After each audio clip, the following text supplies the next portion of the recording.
Hey everybody, Matt Bishop here. Welcome to the Talk This Way podcast. Exciting treat today. We have an up-and-coming rock and roller. I want to claim him for ours. I want to say he's from New York, but he's all the way from West London, but living in New York now. Is that correct? That's right. Yeah, I There live we in go. New York. So I'm happen to be in West London at the minute, just doing a few bits here. But I'll be back in New York in March, and I got a show there on the 3rd at the bitter end. Very cool. Mr. Adam Masterson. Adam, thanks very much for joining me, man. You're very welcome. So you have a lot going on right now. The new album, Time Bomb, you're gearing up for the release this Friday. I've been giving it a listen. It's a great record, man. There's a lot of vintage feels. Talk to me about, putting this album together. Well, the beginnings of it in my mind happened when I went to a gig in King's Cross, the Lexington. Friends of mine were playing. It was a band with my friend James Stevenson, Glenn Matlock, and Clem Burke. I think they were called the International Swingers. And I met this guy at the bar, and he said he had a studio in Richmond upon Thames, and I knew exactly where that was because I'd grown up really close to that spot. So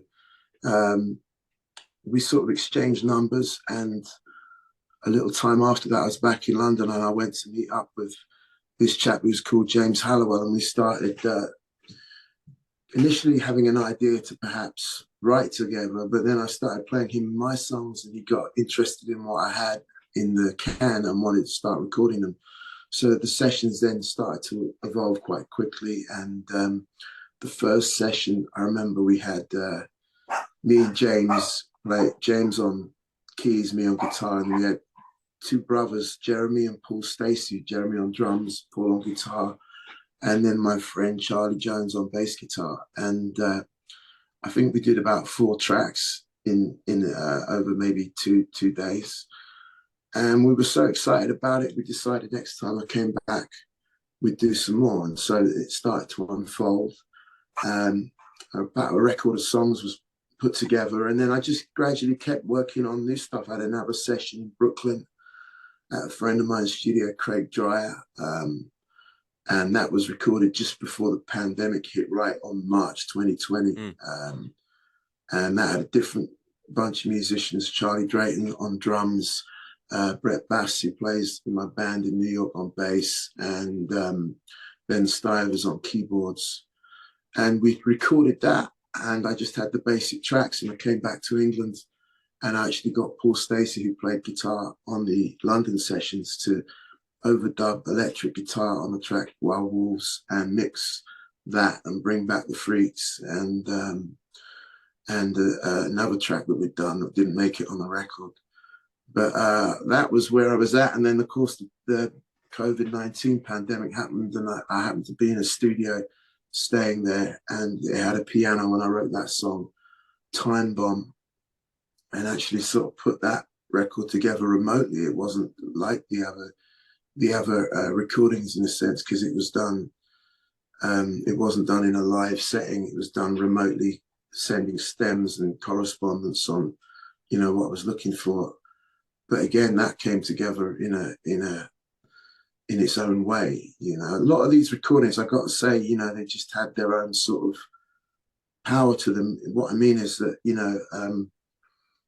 like they happened with me meeting people like James in London or Craig Dreyer in Brooklyn, and them just wanting to show me their studios. And I started showing them some songs, and then some really great players started to form around it. So the recordings sort of took on their own energy in a sense. It was quite a moving thing for me. It was like, whoa, this is just sort of starting to happen. So come this point, I collected all these songs, and there was a lot of great stuff that didn't make it on this album. I just sort of went through the tracks and picked a sequence that seemed to sort of seemed to feel right, or feel like a story was taking place. And it was really at the end of last year that I started thinking about collecting all these things together and put them on a piece of, like a longer piece of music, like a collection, like an album, you know. Did you find that putting this album together was, difficult? Just listening to you kind of describe how it all unfolded, back and forth between London and New York, and obviously when the pandemic hit, having to kind of piece things together little by little. Was it a more laborious outing this time around? The music wasn't laborious at all. It happened quite quickly. What was laborious or difficult was finding out how you put it out there, and how that works out. I mean, the initial sessions that with James Harrow, I mean, we might have done 8, maybe 12 songs. I remember being really excited then, and sort of coming back to New York. I started playing it to people, and it would get sort of excitement, and then there was that would fade away, and there didn't seem to be something that to plug that into. So then I realized I have to do all this. I have to figure all of this out myself. So that had its challenges. And then, of course, you wouldn't be making music and you wouldn't be working, and things would hit a bit of a standstill. I found that a lot harder than actually making the music or writing the songs. I found that, I wouldn't say it was easy, but it certainly, like I said, it had its own energy to it. Whereas, the moments in between the sessions and the moments where sort of things hit a snap, like I wanted to put something out before the pandemic hit, and for one reason or another, that opportunity didn't avail itself. I sort of, people got enthusiastic, and I listened to their opinions, and they almost told me to retreat away from putting out a record. And I did that, and I think I paid the cost for it in myself, and it didn't kind of, those relationships ended anyway. So I came away from that experiences wondering, I definitely learned something, which was go with your gut. If you're going to put recordings out, don't fuss too much over how are you going to get what they would call a rollout together, because I think they're looking at a template of a music business that was very different to the way the music business is today. And I think, especially if you're doing music like I do, which is sort of dynamic music, recording live, it does sort of excite people that harken back to times when there was record sales and that sort of thing, and they had fabulous budgets to really plan meticulously each step of that journey.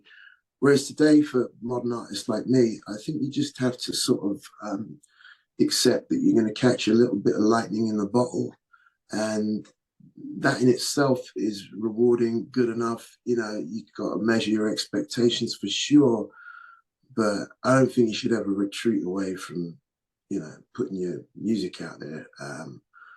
Having said that, I kept writing songs. That wasn't so much of a problem, and I kept writing stronger stuff, and I kept meeting people that could record the music. So the record kept building up and getting stronger, and so that's something that was a blessing, really. Now I've got lots of stuff in the can from these sessions, and lots of songs that I didn't get around to recording. And of course, I'm writing a few tunes at the minute. So obviously, I've learned it's an undertaking to making a record, and I'll have to.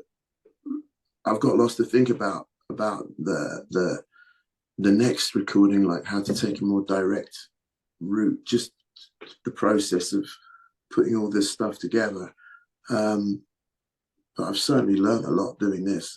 I'm a different person than when I started it out, and I'm certainly a lot more experienced in how I'd want to go about it next time.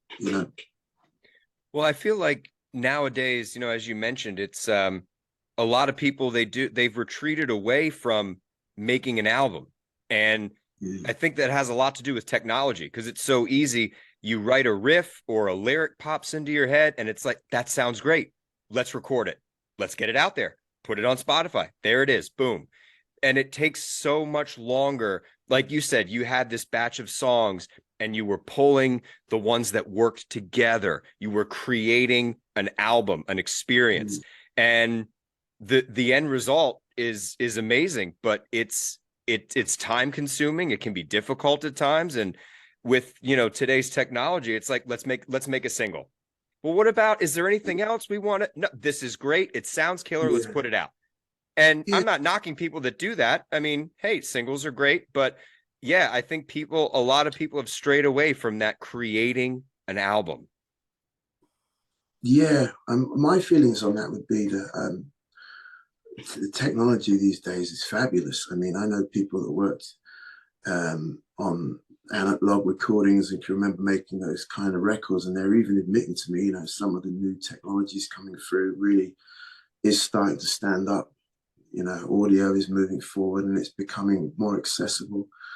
My feeling on it though is a personal one, and in that whatever happens with the technology, when you get a direct communication from me to the listener or the audience or the fans of what you're creating, that doesn't change as much.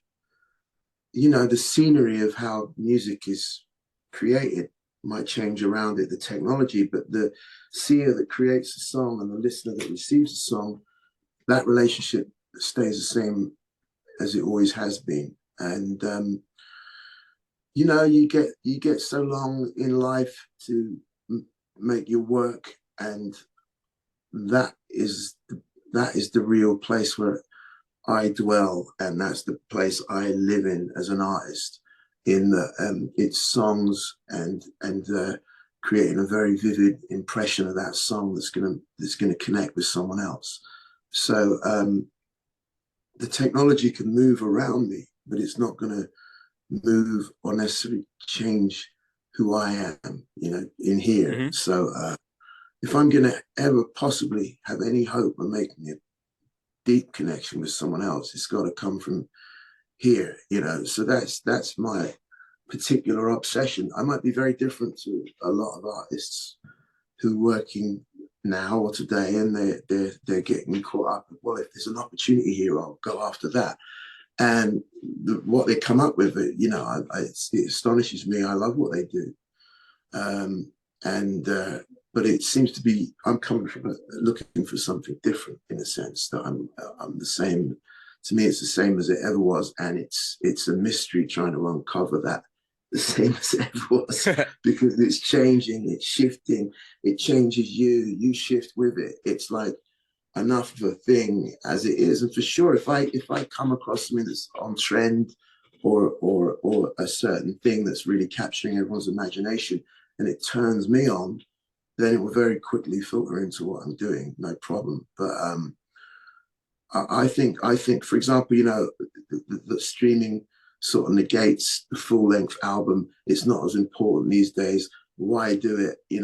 Singles, let's put a song out once a month. Let's do it this way because you catch more traffic.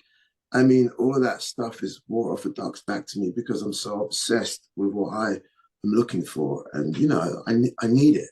I need Mm-hmm. that high point of relief you get when you pull off the thing you've always had inside you. So that's a fulfilling thing, and it's your life purpose, and that's what I'm going after. And what's going on around me when I get that obsessed with something, it doesn't change the way I see it and what I'm looking for. Mm-hmm. When I've been previewing the record, specifically songs, Crazy Rain, Runaway, especially Time Bomb, the title track, I'm getting this sense of kind of like this melancholy longing, like maybe wanting to, having some regret, maybe wanting to even go back and change some things in the past. That's what I'm getting personally. And you talked a second ago about kind of creating that connection between you and the listener. Is there something, any theme, message in particular that you really wanted to convey with this album that you hope people pick up on and feel?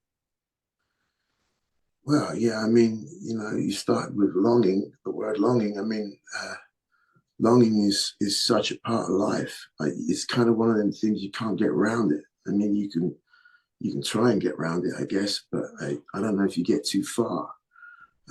So I think in my music, yeah, I mean, you hit it. I'm looking at those universal things that are going to catch us all in some regard.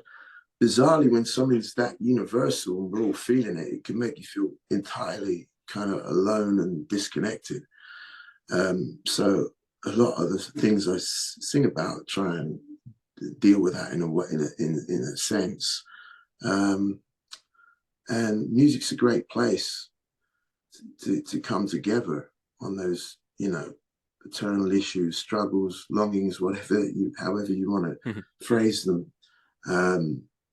In terms of regret or trying to turn back time, I don't know if I'm too. I don't know if I feel too caught up in that. But if that's in the music, then it's a part of. It's a part of it. I always think as well that, you know, I can put as much of my own life force into the songs and fill it with the messages that I'm receiving. But I always think a song is always ends up being completed by the listener, you know. So whatever I put into it, I'm somewhat of an instrument or a channel for it. And it's the listener that picks up what they can. And when I'm working on a song, I like to give it a little bit of space, or leave a little bit of space there, like I'm receiving certain symbols or certain, you know, ideas, but I like to just deftly sort of get out the way of it sometimes, because it's for someone else to connect with, and you can get cut a lot deeper, or cut a deeper groove by like when you start a song and you've left it and you're coming back to it, you might start thinking, well, it's about this.